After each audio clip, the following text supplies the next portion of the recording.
Monsieur le Recteur, Mr. President of the European Physical Society and of the Belgian Physical Society, Mesdames les vice-rectrices, Meneer de vice-recteur, Monsieur le vice-recteur, Deans, Presidents of the Institutes, colleagues, ladies and gentlemen, welcome to this EPS Historic Site Award ceremony.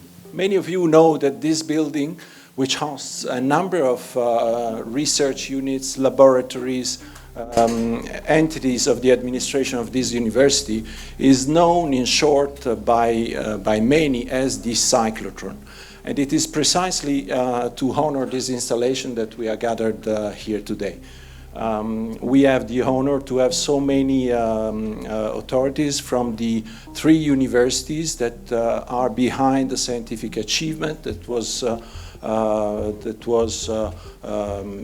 that happened in 1990. And so we will start this session with some addresses by all of them. But first of all, I would like to invite to the stage Jeff Onguenin, the president of the Belgian Physical Society. The present event wishes to highlight the pioneering research and the developments that were undertaken here at the Cyclotron of UCLouvain. A cyclotron, just by the way to define it and to clarify, is a circular device to accelerate particles. And a team of scientists from UCLouvain, l'Université Libre de Bruxelles and KU Leuven, was able here to produce and accelerate in this building a beam of short-lived radioactive particles, and to be precise, it was the isotope 13 nitrogen.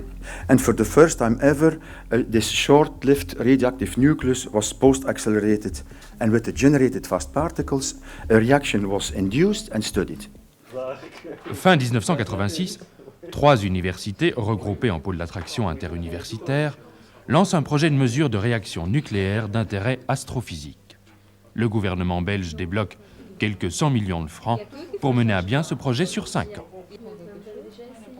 Une formidable collaboration entre universités, entreprises et organismes de financement se met en place pour relever le défi.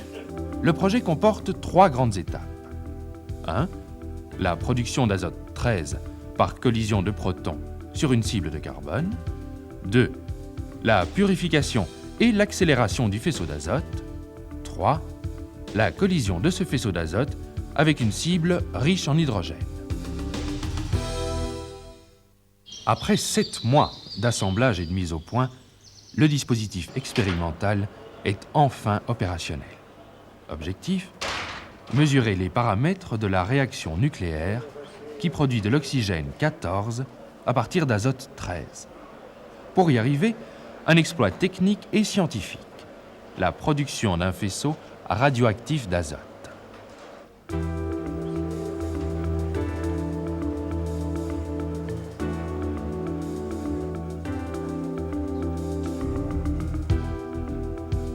Physiciens, ingénieurs et techniciens effectuent les derniers réglages de la machine.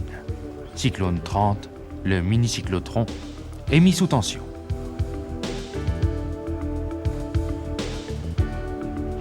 À 2h15 du matin, les premiers ions d'azote radioactif frappent la cible d'hydrogène. Une petite tache lumineuse qui récompense 3 années d'efforts et de collaboration. This reaction was very important because it could clarify some of the reactions which happened in the sun, which were up to then not very clear because the theoretical estimates varied by large factors. There, some of these parameters could be fixed. It led not only to major discoveries on nuclear reactions in the stars. It explained the hot CNO cycle, to be precise.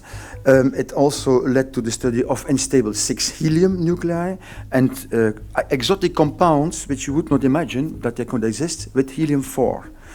And it also paved the way for many other applications now in use all over the world. And in addition, it opened a new field of research. To mark this great event, the European Physical Society honors us by awarding today the title of Historical Site to the target hall of the Louvain-la-Neuve cyclotron. So a few weeks ago, we celebrate the 50th anniversary, so it's a half a century, of the laying of the foundation stone of Louvain-la-Neuve. The foundation stone was laid in the presence of King Baudouin, Roi Baudouin, in February 1971 in the Cyclotron Hall in this building. And the reason for that is that at that time they had decided to build Louvain-la-Neuve and to start building Louvain-la-Neuve by building first the cyclotron. As at that time, of course, it was for fundamental research, fundamental physics, fundamental science. And they hadn't realized, of course, that 20 or 30 years later, this cyclotron was used as a starting step and which revolutionized nuclear physics. Knowledge and our quest to understand the cosmos in which we live is and will remain one of the prime objectives of the university. It became clear that a reaction involving the capture of protons by the unstable nuclide nitrogen-13 was key to describe some thermonuclear explosions. Well, in 1986, this dream was put forth during an evening roundtable discussion organized by Professor Mack, who was nuclear physicist and rector at the time at UCLouvain, and by Professor Demeure, professor of physique nucléaire théorique at ULB. The project was remarkably successful. So yes, indeed, l'union fait la force. I remember very well, actually, the exciting times of this pioneering experiment we are celebrating today.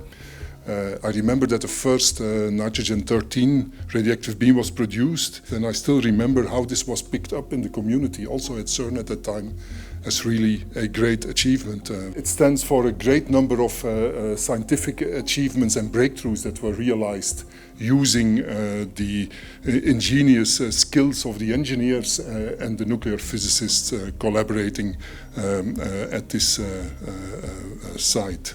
The technological and scientific masterpiece actually was just another example of how crucial collaborations between experts with different background are in order to further research. The role of the European Physical Society, the EPS, is to advocate research in physics and its contribution to the economical, technological, social and cultural advancement in Europe. We are basically an umbrella organization for 42 member societies, which means 42 national physical societies. And we encompass 3,500 individual members, and we represent 130,000 physicists in Europe. An important program of the European Physical Society is managed by the EPS Historic Sites Committee. The EPS Historic Site Award commemorates places in Europe which are judged to be important for the development and the history of physics. And these criteria perfectly apply to the cyclotron of UCLouvain. If I'm here in front of you today, it's actually to bring forward the testimony of Professor Marcel Arnoux, who, as a well-renowned astrophysicist, played a key role in this adventure. It clearly appears today that classical novae results from the thermonuclear explosion of hydrogen in the material accumulating at the surface of a compact object called white dwarf. There is no time to describe in detail the nuclear transformation characterizing the explosive burning of hydrogen. Let us just say that the first modern simulations of novae around the end of the 60s have demonstrated that a distinguishing nuclear reaction in novae is the capture of a proton by the unstable nitrogen-13 isotope, which has a beta decay half-life a bit less than 10 minutes. Inspired by the NOVA modeling and due to the lack of accurate laboratory data, experimental nuclear physicists came to view the direct measurement of the rate of this reaction as a new frontier for many major nuclear physics laboratories, especially in North America. The big surprise came from the Louvain-la-Neuve cyclotron's facilities. Remarkably dedicated and highly competent teams of experimental nuclear physicists from UCLouvain, KU Leuven and ULB, and cyclotron engineers and technicians decided to take the problem head-on, thanks to whom the dream of the direct measurement of a proton capture by an unstable nuclide came through. We used two cyclotrons coupled by an intermediate ion source. The beam from the first accelerator was used to create the unstable atoms of nitrogen-13 by a nuclear reaction in a dedicated target. At the second step, these radioactive elements were extracted from the production target and ionized in a device called an ion source to provide a low energy beam of nitrogen-13 ions. At the final step, these ions are injected in the second accelerator, which brings them to the energy desired for the experiment. Stellar reactions, so reactions, nuclear reactions that take place in the stars, they were measured on Earth, but with stable atoms, with atoms that you find here on Earth. So that instrumentation, the methodology, this was all developed. However, this was with beam intensities that were about a factor of 1,000 to 10,000 times higher. So we had the problem, and en plus, moreover, the fact that our beam was strongly radioactive, it had a half-life of 10 minutes, made that we could not simply copy and paste what existed in other facilities. A statement from Marcel Arnould, I will read it. The direct measurement of the nitrogen-13 plus P rate confirmed our ideas about the basic classical nova explosion mechanisms and had the great merit of removing one among the major uncertainties paving the way to their accurate modeling. A new generation of novae models was born. So putting everything together of facilities, there's the world map of the radioactive ion beam facilities. To give you just one number, all these facilities or new facilities which are currently under construction, this is the investment of much more than 5 billion euro. So you see really the size of this science everywhere in Europe, but also in other countries.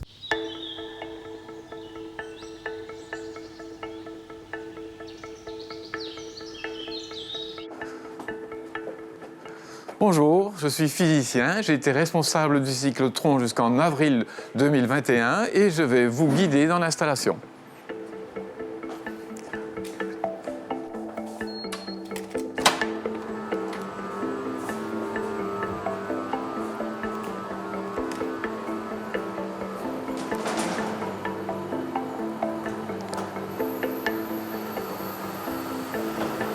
Nous sommes ici devant la source d'ions. C'est ici que naît le faisceau du cyclotron. Le cyclotron est dans la casemate. On retrouve la ligne de faisceau venant de la source. Les ions sont amenés au-dessus du cyclotron et un aimant les défléchit pour les injecter verticalement dans le cyclotron. Actuellement, les ions de xénon sont accélérés dans le cyclotron jusqu'à une vitesse de 10% de la vitesse de la lumière, soit 30 000 km par seconde. Les faisceaux à la sortie du cyclotron se trouvent derrière les volets bleus qui nous servent de blindage. L'aimant jaune est un aimant d'aiguillage. Il permet d'envoyer le faisceau dans la zone d'expérience sélectionnée via les tubes métalliques sous vide.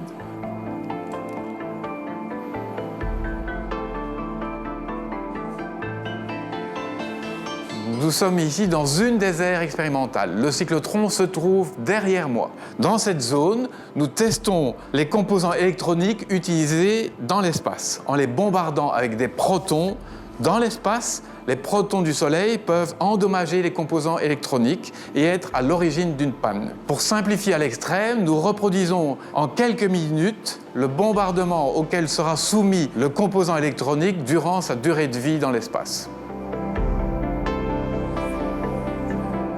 Il y a d'autres zones expérimentales, chacune est liée à une expérience, à un type d'activité. Il y a une zone expérimentale qui est liée à la radiobiologie, donc c'est-à-dire à la médecine, une autre qui est liée à la production de membranes microporeuses, et il y en a encore une autre qui est liée toujours à l'activité spatiale, mais aussi aux tests de composants pour le CERN ou pour d'autres accélérateurs.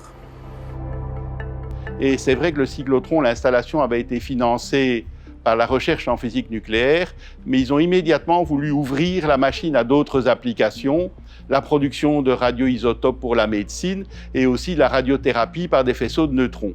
Donc en fait, c'était un système qui initialement avait été financé par la recherche en physique, mais qui a tourné vraiment comme un système très ouvert aux différentes disciplines scientifiques qui pouvaient l'utiliser. Par rapport au spatial, je dirais que c'est une nécessité absolue. Le cyclotron reste le juge de paix pour dire un circuit fonctionne ou un circuit ne fonctionnera pas dans l'espace. Cette recherche très innovante pour l'époque a vraiment donné le ton à tout ce qui se fait aujourd'hui dans cet institut de recherche de mathématiques et de physique, puisqu'on a d'une part le petit qui est allé vers le plus petit et même l'infiniment petit, d'autre part vers l'infiniment grand, des étoiles jusqu'à l'univers entier pour en étudier les toutes premières secondes.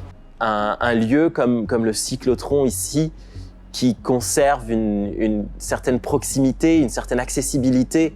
C'est une opportunité unique en termes de formation, mais aussi en termes de recherche. Since the 90s, ESA has established a long-term cooperation agreement with 3 main irradiation facilities in Europe: RADEF in Finland, PSI in Switzerland, and UCL in Belgium.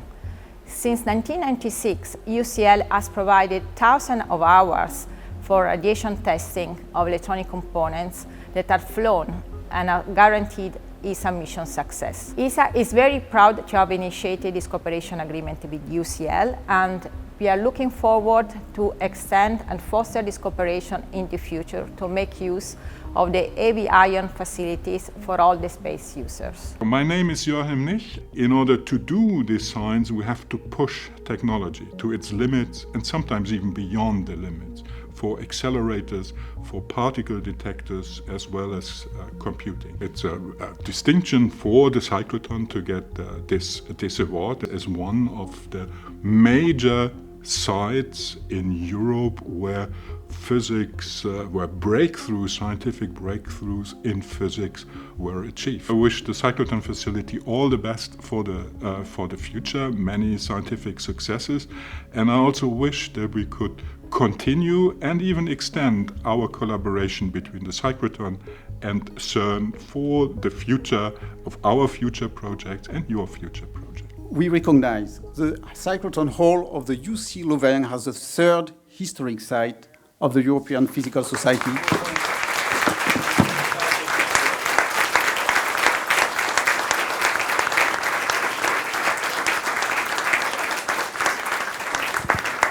Yes, thank you very much.